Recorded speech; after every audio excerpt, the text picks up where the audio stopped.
মঙ্গলবার বেলা 12:30টার দিকে লালপুর বাজারের কসমেটিক্সের দোকানে ভাঙচুর চালিয়ে দুই ব্যবসায়ীকে কুপিয়ে জখম করেছে কিশোর গ্যাংয়ের সদস্যরা। এই ঘটনার বিচারের দাবিতে বিক্ষোভ করেছে ব্যবসায়ীরা।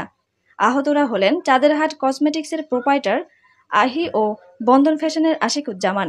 ব্যবসায়ীরা জানান, বাজারের চাঁদেরহাট কসমেটিক দোকানের মালিক আহির সঙ্গে কোম্পানির সেলসম্যান মাসুমের কথা কাটাকাটি হয়। এর জেরে মাসুম একই গ্রামের 5 অথবা 6 জনকে ডেকে নিয়ে এসে অতর্কিতভাবে দোকানে ভাঙচুর চালায় এবং চাপাতি দিয়ে দুই দোকানিকে কুপিয়ে জখম করে। পরে অন্যান্য ব্যবসায়ীরা আহতদের উদ্ধার করে লালপুর উপজেলা স্বাস্থ্য কমপ্লেক্সে ভর্তি করেন। এদিকে এই ঘটনায় জড়িত কিশোর গ্যাংয়ের সদস্যদের গ্রেপ্তারের দাবিতে বিক্ষোভ মিছিল নিয়ে থানায় যান ব্যবসায়ীরা। তো এটা আসলে একটা মারাত্মক জঘন্যতম অপরাধ। এই অপরাধের দৃষ্টান্তমূলক শাস্তি চাই আমি বাজার বণিক সমিতির সভাপতি হিসাবে।